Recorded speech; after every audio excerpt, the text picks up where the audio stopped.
Okay, welcome everybody to the One Amazing Life podcast. My name is Chris Stewart, and as always, I am your humble servant and co-host for this week's show. We have a great show lined up for you guys. If you're new joining us, thank you for tuning in. You know what's cool about this show is that this is a show for teenagers and young adults by teenagers and young adults. So all the people you'll be hearing from on this show today are going to be living their own life experiences, man. We get honest on this show, we get vulnerable on this show, and we are just here to make a connection around the world with people that are going through similar experiences. But before I get to my guest on this week's show, I want to introduce my main man, my co-host in all of these adventures, and his name is... Hey, this is Jamie. I'm glad to be with you again, Chris. Your hair is looking amazing today, and I'm jealous. I'm wearing a hat today because my hair does not look amazing. It is a complete wreck. So, Chris, you're looking good today, my friend. Thank you, brother. I'm feeling good today. Jamie, what do you think? Should we introduce our guest this week? Let's do it. I want to know these people. We got 4 people with us today. This is exciting. This is exciting. Well, Alex, we'll start with you. I'm Alex Pittman. I'm 18 years old, and probably something positive that has come from this whole pandemic thing. More time at home to get things done, I guess. That just needed to be done around the house, so it's kind of nice. Okay. And you're a senior this year, correct?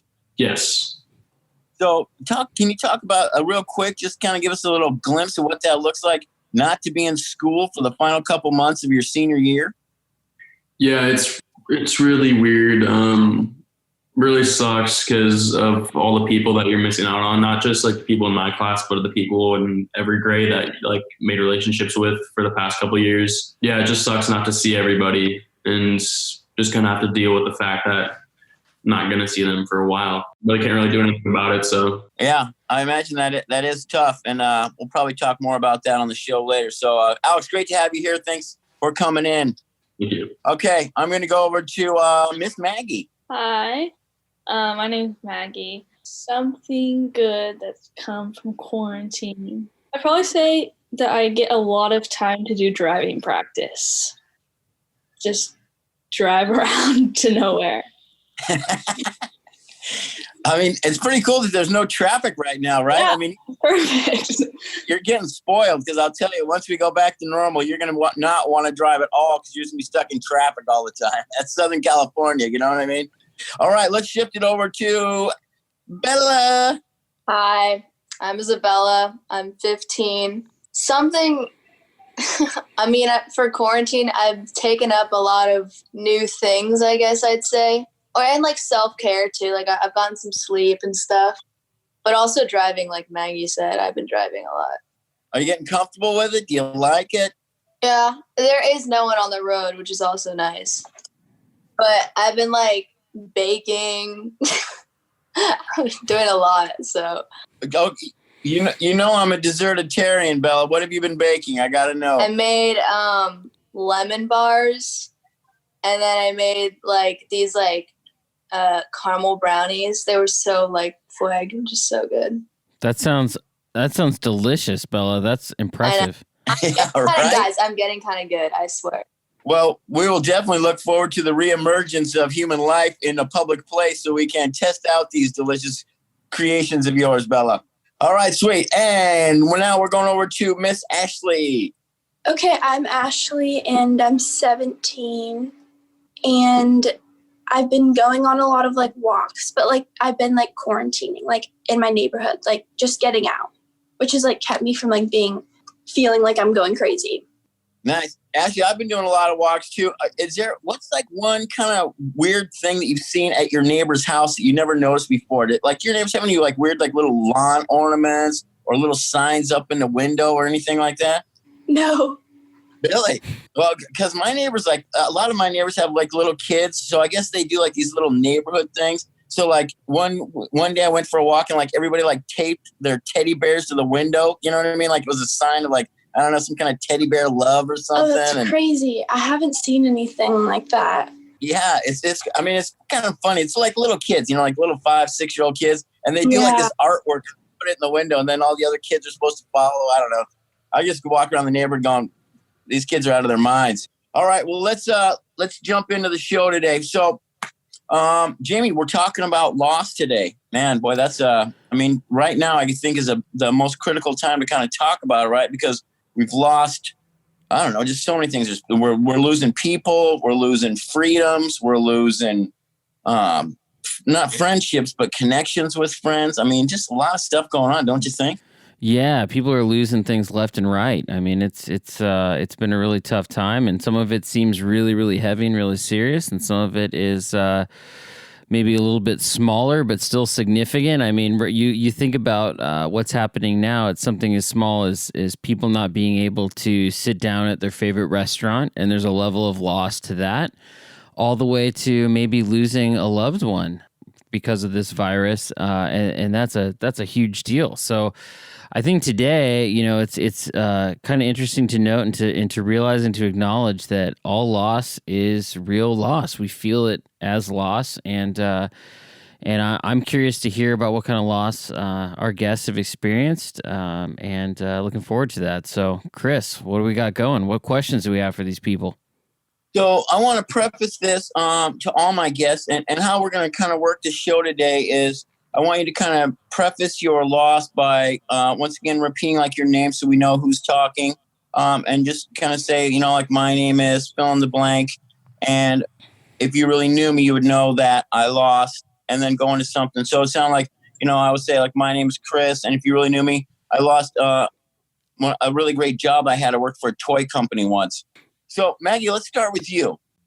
My name is Maggie, and the thing that I lost because of coronavirus was my lacrosse season, which was a bummer because it was my first lacrosse season. I was excited about it, learning all that, and then it just got completely canceled.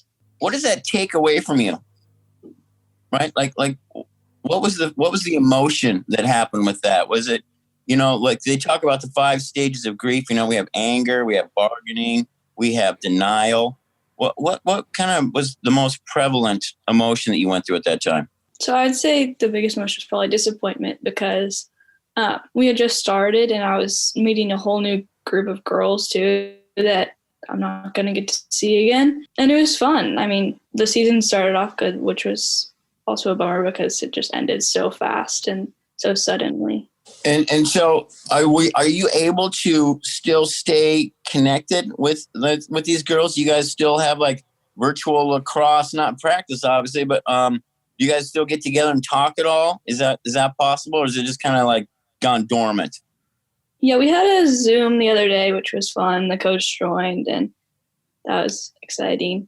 But yeah, we're definitely not practicing, and even if I want to practice by myself, it's hard because there's kind of need 2 people to practice. Yeah, right. Yeah, it's not really a one-man sport or one-woman sport, I should say. Yeah, that's got to be tough. What's something you kind of used as a coping mechanism? Like, what do you tell yourself in order not to stay disappointed or get depressed about that? Well, one of the big things is just that it was like my daily exercise. So I try to exercise, doing something else every day, like go for a run, or that's pretty much it, go for a run. Well, no, I love that you said that because, a lot of people don't know this, but, the number one cure for depression is actually exercise, physical exercise. It's we throw a lot of medications at it a lot of the time, but, Harvard Medical School has actually done this study numerous times, and every time it's known that physical exercise actually helps alleviate the symptoms of depression more than anything else that's ever been created. So I'm glad to hear that you're actually following through on that, and that's actually a true statement. So that's super awesome. Great. I'm going to switch over now to Ashley.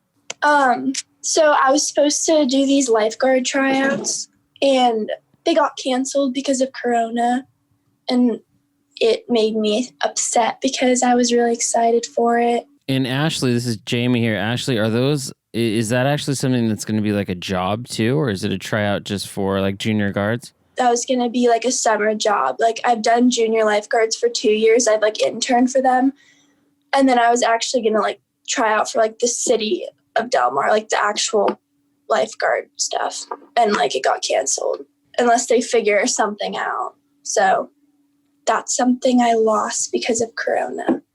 And how are you processing that, right? Like how do you stay positive on something like that?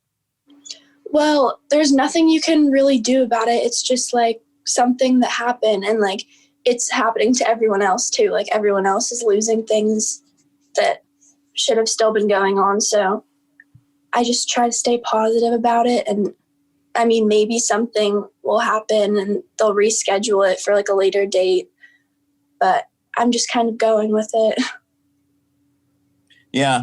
No, I mean, the thing is, like, they've closed down the beaches and stuff too. So it's not even like there's no lifeguards, like there's no swimmers. You know? Exactly. So that's like the crazy part, right? Yeah. Isabella, what about you? Okay, for me, just like, you know, a lot of people, I've lost my soccer season. I had like a big, we were just starting to train for like our league, and it got canceled. So that couple friendships, because I was just starting to meet this like nice friend group, and then like we were all gonna hang out. Now we can't, so it's kind of hard. Now I'll ask you the same question that I asked Maggie. Are you guys actually continuing to do any kind of Zoom calls as a team, or is everybody just kind of gone their separate ways? No, for soccer, we have Zoom we have Zoom calls.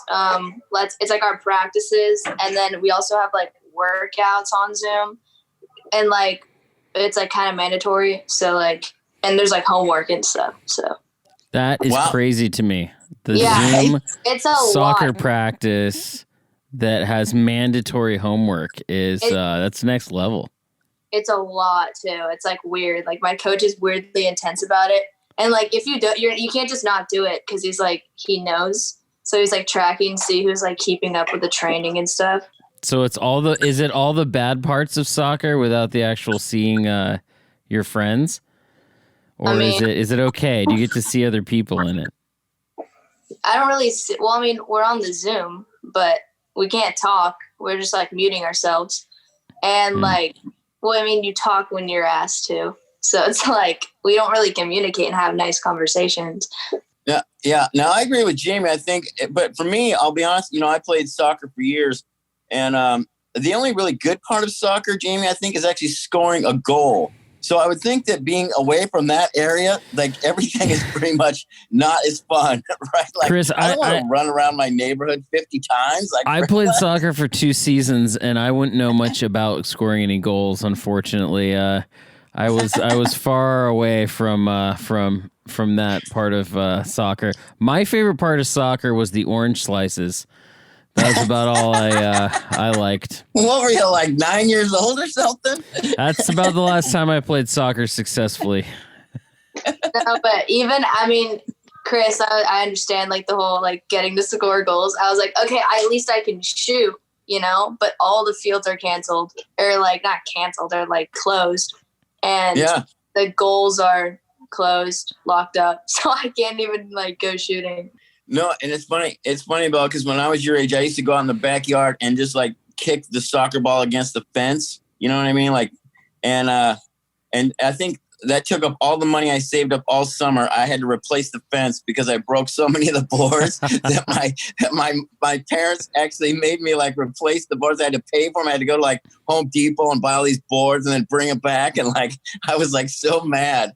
Cool. Okay, I'm going to switch over to Alex. Tell us about something that you're going through, a loss that you're going through right now. Like we touched on a little bit earlier, just the loss of my senior year and just kind of everything, prom, graduation, senior trip. My school, we do a thing called Senior Business Week. It's our economics, it's like our final kind of thing, where we get in a group of 6 people and we contact a business and like basically like food, and then we go to school, and for a week we sell that to the whole student campus during lunch and our break and stuff. And so that's something that's been going on for years, and like I've noticed that since I went to that school in 7th grade.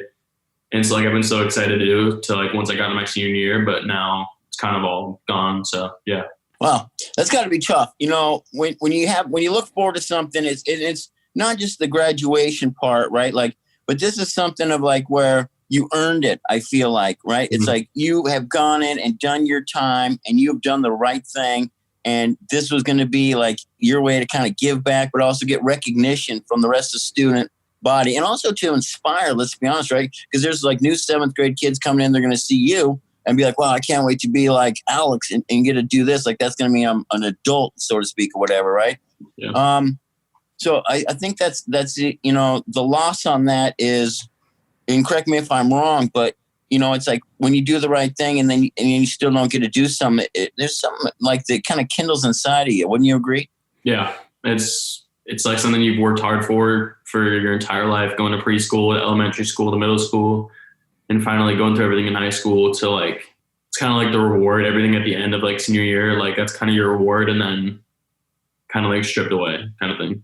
Do you have any plans to do anything similar once the quarantine is lifted, if it's lifted in time, or have there been any of you like guys that have gotten together and say, hey, like, even though we can't do this, maybe it's school, maybe we could have, you know, like a public, I don't want to say a public, that might not be the right word, but you know what I mean? Like some kind of like off-site, maybe feeding the homeless or making sandwiches and selling that to raise money, or is there any talk of stuff like that, or is it just kind of, no, we're just not doing it?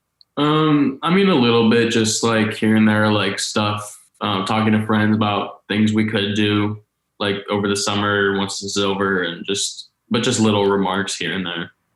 Sure. Well, being a therapist, you know, I would strongly encourage that, Alex, because I'm telling you, there is definitely, even if it's something different, there's a sense of completion in you that you know, you'll want to take moving forward into life.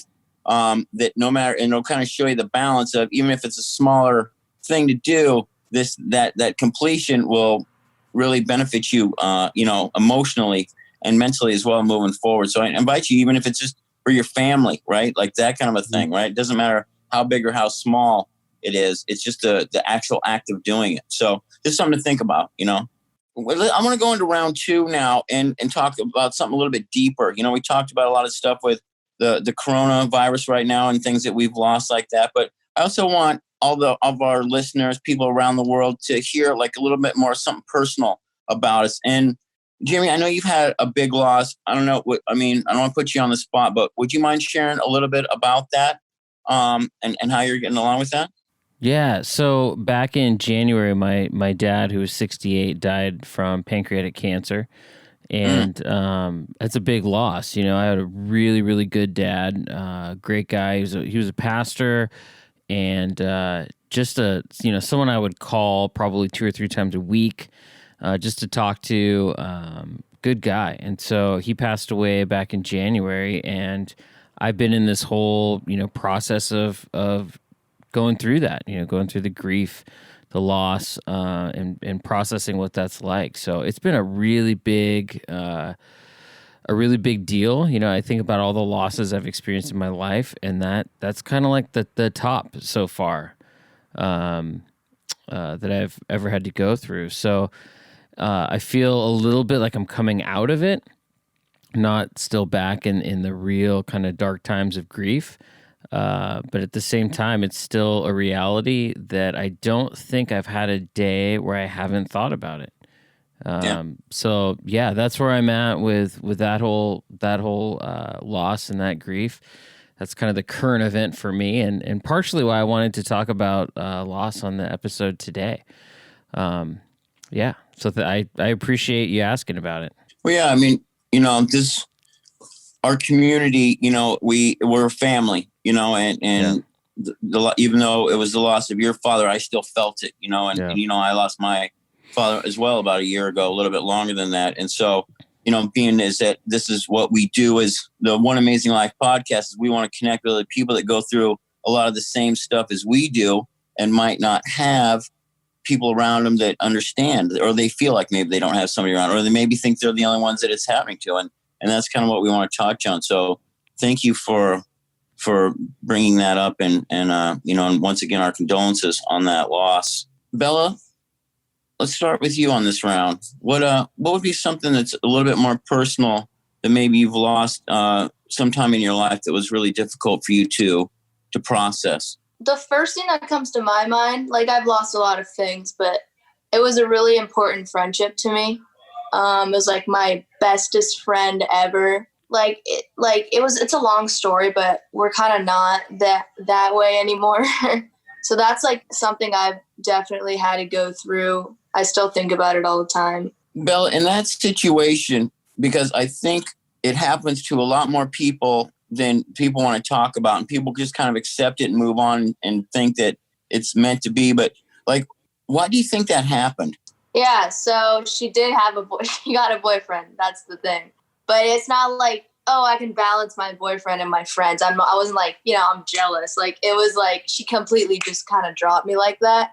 So I didn't want to like get in her way, I talked to her about it. I was like, seems a little like I'm being kind of pushed away. The conversations didn't go as planned, but I was like mature, and I was like, okay, I still want to be friends. Like, so we're chill. We're just not ever going to be the way we were. And even as I hear you talk about, I can't help but think of Alex, and we'll get to him in a minute on, like moving forward, like, things are going to come back to normal, but they're never going to be the way that they were. And I think that's a great way to really emphasize on this show of how we can overcome those things and still maintain, our faith and our friendships. And it's a learning experience for sure. But usually a lot of stuff we learn in life to get us to the next level are things that we wouldn't pick for ourselves, right? Maggie, what's something that you've lost a little bit more on a personal level? So I've lost grandparents, pets, friends, all the lot. But I think there's something that's more current for me is this trip that I was going to go on over the summer. So I've been taking Spanish for like basically my entire life, all through middle school, through high school. I have like my AP Spanish test coming up too. But I was going to go to the Dominican Republic for a month over the summer and live with a family there, speak Spanish, all of that. And that's just done, which mostly I think it was like what you were saying with Alex. It's like you feel like you deserved it. You've done all the work, and then it's just not going to happen. No, and I think that is, I kind of relate that to, like, and you'll understand this being an athlete as well is, like a lot of times I know I work with a lot of athletes and they will train and do all this work. And then all of a sudden, like through a freak accident, like break their leg or something. Right. Mm-hmm. And all of a sudden, like, that's it. Like I can't play anymore. And like, well, the big game's coming up. Like, I can't play. You know what I mean? And it's like a party is missing. You know what I mean? Because we put these expectations on, this is going to be the coolest month ever, right? Like, wow, I'm going to get to do all this new adventures and excitement. And like, did you know the family yet? No. I hadn't met the family yet, but I was doing through this organization where we started like planning for it like months ago, fundraising. Like I had to go to trainings and all this stuff. And then like we had a Zoom call the other day and they were like, well, we've hoped that what you've learned in these trainings will help you in the real world. And we're like, oh, great. Lovely. Yeah. Like, what does that even mean to you? Right. Like, how is this going to help? And Chris, I think you bring up a really good point too, that sometimes, just anticipating a loss can hurt, or you can feel that just as much as actually the loss happening. Right. So when you're looking forward to do something, you haven't necessarily had the loss happen yet, but even anticipating that loss coming up can really hit you pretty hard, especially right now. I think with a lot of us looking towards things like high school graduations or camps or trips we wanted to this summer, or even jobs and things like that you guys have mentioned. It's rough just even thinking about all the things that you wanted to do that you can't do. No, absolutely. I mean, and that's really emotionally and mentally that can really play on us, right? It's like you put in that little deep-seated resentment that you don't even know is there. And, and it comes out later in life. And Maggie, I want to ask you one more question. And it's like, we know that the Dominican Republic will be there still, right? Like after the quarantine or maybe even next year. And, a lot of the times we hear people say, oh, well, everything is in God's timing, right? I'm sure you've heard that before. But what's the actual feelings when you hear that or when you think about that, but it's not now, right? Like I always have a hard time thinking that, because there's been a lot of stuff in my life, right, where I can't wait to do this. And then I'll say like, oh, we're not going to do it now. we're going to do it next year. And I'm like, what? And then something always works out, you know, where you'll get to do it the next year. But what would you tell the listeners of something that you've actually used to get through this time right now? Because at the time, and correct me if I'm wrong, it feels like this is only happening to me and the world is caving in. Yeah. So I am hopeful that I'll get to go another year, but I would just say that, like, it is trying to, like, keep positive mindset. Like, oh, I didn't do all this for nothing. Like, I can still speak Spanish. That's like so much cooler, you know. I can communicate with anyone else. So you kind of just gotta find the positives of the situation. Yeah. Thank you for sharing that, though. I know that is definitely a tough situation, and I'm sure people are definitely relating to you on that one as well. So thank you. Okay, Miss Ashley, we're going over to you. Okay, so I worked at VG's Donuts. It's in Cardiff for like 6 months. Then like a month and a half ago, I found out that I like got fired, and like I wasn't really sure why, and she didn't give me a reason why, like when she did it. And that like was really hard on me, and like I didn't think it would have been, but like I was really upset about it.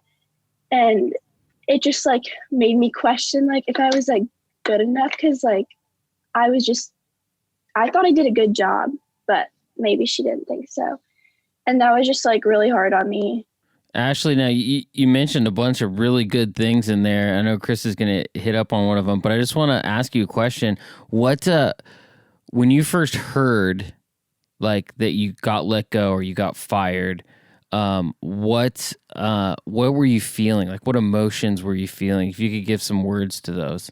I was like really confused, and I was just kind of in shock. Like I wasn't the only one that got like let go or whatever, so like it made it like a slightly less offensive, but I was just like really upset. Yeah, you know, Ashley, thank you first of all for sharing that, because I am sure that this is going to resonate with so many of our listeners. And, you know, and I look back over my life in a lot of very similar situations where I've lost jobs, and it's, I think and correct me if I'm wrong here, but the hardest part isn't losing the job, it's the why. Yeah. Right? Like if somebody tells you to your face, hey, you screwed up, or hey, you didn't come in on time, or you know, whatever that looks like, not just for a job, but anything in life, then you can kind of go like, either I did or I didn't. And okay, at least I can accept it. But, you know, and this is great because this not only applies to employee relationships, but also like personal relationships, right? Like if you get broken up with somebody and like, oh, we're breaking up, like it's, you know, I don't feel like this is going anywhere. You're like, what, for what? Like, I thought we were great. You know what I mean? Mm-hmm. And like, talk about that. Like, how are you working through that? Right. Because I know you personally, right? And I know that you're awesome as a human being. And I know that you can definitely fulfill the role, whatever the role was at this particular place. I've been there numerous times. I know what it takes to work there, and I know you can fulfill on that role. So that being said, me telling you that doesn't make you feel necessarily better about it, does it? No. Well, sort of. I felt like bad about it for a few days, but then I got over it like pretty fast. And like before Corona had actually like started, like I already had started applying for other things, and I already had like an interview set, and then this whole thing happened. So I just got over it by kind of realizing that like, well, if it didn't work out one place, like that doesn't mean it's not going to happen somewhere else. And like, maybe it was just the person that we didn't like have a good connection or something. I look forward to seeing what your next job is going to be, because they're going to be very lucky to get you, just so you know. So thank you for sharing that. Yeah, of course. Okay. And my good friend, Alex, we're going to you, sir. So something that, I lost that was significant to me was a couple years ago. I found out that one of my friends from a summer camp I went to the year before killed himself. And so we weren't like best friends, but we were still like good friends and stuff. So when I just found out from like one of my other friends, he texted me and he was like, asked if I heard the news, and like I said no, and he just told me. And like for a decent amount of time after that, like it was such a weird feeling that I just kind of had over me. It was like such like a confusion mixed with like sadness and just like not really sure what's going on. Like I kind of just had that kind of weight and that feeling over me for a while. So that was something that really just affected me. Suicide is definitely one of the hardest things to deal with. As therapists, like I said, and I talk with all these people, and it's like the hardest thing about that is going back to kind of like what we were talking with Ashley about, is the fact that you don't know why, and typically, like, even if they leave a note or something like that, it doesn't really explain why. Right. Yeah. And can you talk a little bit about this? Because I think this happens with a lot of people, is that, did you feel that maybe you could have done something? Yeah, I just felt like, I didn't even know what was going on. Like, I didn't know that she was really feeling like so empty inside that she felt like she needed to do that. If I just like knew something, like there could have been something, like reached out and just like made sure that she knew that me and all her other friends were there for her. Cause like, at her funeral, it's back east in the Midwest. That's where the camp was, and that's where she lives, and all my other friends live from that camp. And like at the funeral, there were so many of her friends just like there for her. And like, I just remember my friend sent me a picture of them all standing in a circle. Like, if she just knew that there were that many people there for her that loved her and like could have helped her, it's just like, yeah, like what you're saying, like if I felt just like if there was something I could have done. Well, I'll tell you, I'm sorry for your loss on that, and that is, it's definitely a tough thing to deal with, Now, out of that, have you been able to take a different interest in some people that you see might be suffering? I mean, does it they seem more acute to you now? You know what I mean? Like, if you see somebody in a tough situation, do you notice it a lot more? Or have you always been very perceptive to, like, you seem like a very outgoing person and very friendly already, but is this something that's changed you, where you kind of look at people in a different light and wonder, do I need to say something? Do you follow your intuition a little bit more on talking to people if they pop into your head, just out of curiosity? Yeah. I've kind of always just noticed people's emotions and stuff, but like I feel like since that happened, it's kind of been like heightened. Like if I'm just at school and I just see somebody kind of just moping around, like I just want to make sure that I talk to them and just say hey. And like one of the kids in my class who doesn't really have a lot of friends, I just have one class with him, and I just like whenever I'm in that class, I always try and talk to him, just be friends with him, be friendly, talk to him about like his life and stuff. I don't know if he's sad or happy or what's going on in his life, but in case there's something like that, because I just noticed that he doesn't have a lot of friends, I just want to make sure that he knows like he has people that still love him, like, and that there's if he's going through anything, there's no reason to do it, because there's people that will be there for him and can help him with whatever he's going through. And I think now is probably a good time just to add this in here too. Anyone out there, if you just even Google suicide prevention hotlines, you're going to get all sorts of information. But kind of the national number is 1-800-273-8255. That's 1-800-273-TALK. If you or anyone is going through something, you don't have someone to talk to, man, give it a try. Give it a talk. There's even services where you can text and chat with folks. So I just want to make sure everyone out there knows that you're not alone. There are people out there for you, and you can get a hold of them 24 hours a day, 7 days a week. So, Alex, I think your friend probably would want everyone, if they could tell you now, they would want everyone to know that there is help out there and you can get it. Absolutely. So I want to make sure everyone knows that. Yeah, no, and that's great. And, to kind of wrap up what we've been talking about today with loss, for everybody that's listening, like, you're not alone out there. And Alex brought up another really great point, and that is I guarantee you, no matter who you are, there's at least one person that is going to be devastated if you decide to check out. And, right. and it's, I see this time and time again, because for you, those of you that don't know, I work a lot in the addiction field. And I see a lot of people that, lose their life due to addictions to different things, especially drugs. And it's like, it's one of these things of where, if we look at what the thing is, it's like, if you don't know something, ask. It's nobody. People would love to answer your question. If you don't know the answer to something, ask for help, or ask, why is this happening? And have somebody. You can go to anybody, a friend, a pastor, a therapist, or a counselor, or a teacher, anything like that, to help understand. Like, we all want to help you get through a tough time in your life.